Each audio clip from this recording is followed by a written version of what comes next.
अंजड़ क्षेत्र से एक पारिवारिक विवाद और दस्तावेजों में कथित नाम परिवर्तन को लेकर मामला सामने आया है। इस प्रकरण में पति ने अपनी पत्नी पर पहचान बदलकर शासकीय सेवाओं और दस्तावेजों में गड़बड़ी करने सहित कई गंभीर आरोप लगाए हैं। मामला कलेक्टर कार्यालय की जन सुनवाई तक पहुंच गया है। प्राप्त जानकारी के अनुसार अंजड़ निवासी एक व्यक्ति ने कलेक्टर कार्यालय में आवेदन देकर आरोप लगाया है कि उनकी पत्नी ने कथित रूप से अपना नाम बदलकर अनिता प्रमोद के रूप में दस्तावेज तैयार किए हैं, जबकि वास्तविक नाम सुनीता प्रमोद पाटीदार बताया जा रहा है। आवेदन में यह भी आरोप लगाया गया है कि आधार कार्ड, वोटर आईडी और अन्य दस्तावेजों में नाम परिवर्तन कर कथित रूप से शासकीय नौकरी एवं अन्य लाभ लिए गए हैं। शिकायतकर्ता ने यह भी दावा किया है कि पारिवारिक विवाद के चलते उनके बच्चों द्वारा मारपीट और विवाद की घटनाएं हुई हैं तथा संपत्ति और अन्य मामलों को लेकर भी विवाद सामने आया है। आवेदन में यह भी उल्लेख किया गया है कि पूर्व में पुलिस थाने और सीएम हेल्पलाइन पर शिकायत दी गई थी,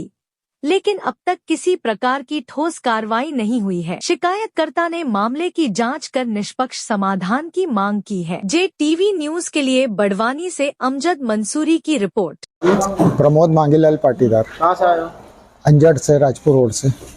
कलेक्टेड आए हो, क्या समस्या लेके आए? जी, कलेक्टर इसलिए आया हूँ कि मेरे बच्चे जय और मोहित दोनों शराब पी के मारपीट करते और मेरी पत्नी पूरी तरीके से इनका सपोर्ट करती है और जय पाटीदार के खिलाफ भी बलात्कार का केस चल रहा है। ये बहुओं को भी मारपीट करते हैं, जिसमें सलिता भाई चली गई है, जय की मिसेज, और एक गुड़िया भी ले गई। और इसमें लीला और मोहित मेरे साथ रह रहे थे, तो ये मेरा सामान, बर्तन, ठिकरे वगैरह और मारुति वगैरह सब लेके भाग गए थे। इसकी सास सागरी भाई, लीला भाई और मोहित, ये मेरे बच्चे बहू है। और पत्नी ने फर्जी तरीके से मार्कशीट लगा के नौकरी कर रहे, झूठा शपथ पत्र लिख के दिया 22/2/2010 को, जिसमें इसका नाम सुनीता और अनीता इसकी बहन का नाम है और उसके पति का नाम दामोदर है। और मुझे प्रॉपर्टी, मेरा 18/60 का मकान लेने के बाद में इसने मुझे धक्का मार दिया, बोले दूसरी औरत लिया। अब मैं कोर्ट गया तो कोर्ट में भी नोटिस का जवाब देने नहीं आई और बोलती कि सारे केस हटाएगा तो मैं समझौता करूंगी, क्योंकि मेरे माता पिता नहीं और मैं ब्लड प्रेशर का मरीज हूं और मेरा ऑपरेशन हो चुका। अब मैं कलेक्टर महोदय से और SP महोदय से यही विनम्र विनती है कि मेरा लोक अदालत के माध्यम से समझौता करवाया जाए। मुझे प्रॉपर्टी की, धन दौलत की ज़रूरत नहीं है, मुझे 2 टाइम खाने की और सहारे की ज़रूरत है, पत्नी के सहारे की ज़रूरत है। ये बिना बोले चली जाती है, मेरा नंबर भी ब्लैक लिस्ट में डाल देती है और गाली गलौज देती है। अब मैं बेबस स्थिति में हूँ कि मैं इनका सामना नहीं कर सकता। 2 बच्चे शराबी है और ये घर में खर्चा वगैरह देते नहीं है और मेरी पत्नी इनका पेट भर रही है और मेरा सहारा नहीं बन रही और मुझसे खर्चा मांग रहे हैं। मैं वो इस कंडीशन में नहीं हूँ कि मैं घर में इतना खर्चा दे सकता हूँ। मगर अंजड़ TI सर ने मुझसे रिक्वेस्ट की थी कि भाई प्रमोद भाई, आप क्या खर्चा दे सकते हो। मैं कहा सर, मैं तो अभी मरीज आदमी हूँ, पर फिर भी मैं 1500 रुपये का बोल दिया TI सर को।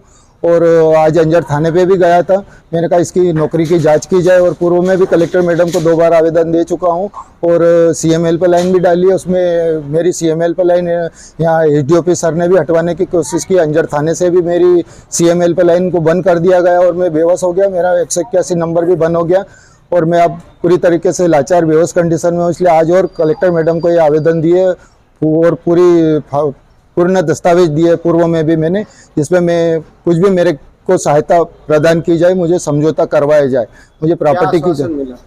अभी उन्होंने दूसरे जो अफसर लोग हैं उनको दे दिया मेरे कागज। बाकी मैं कलेक्टर महोदय के ऊपर ही भरोसा करता हूं कि मैं लोक अदालत के माध्यम से मुझे मेरी सहायता की जाए और मेरा समझौता करवाया जाए। JTV न्यूज से जुड़े रहने के लिए हमारी खबरों को लाइक और शेयर करें, हमारे चैनल को सब्सक्राइब करें और अपडेट रहे हर छोटी बड़ी खबरों से।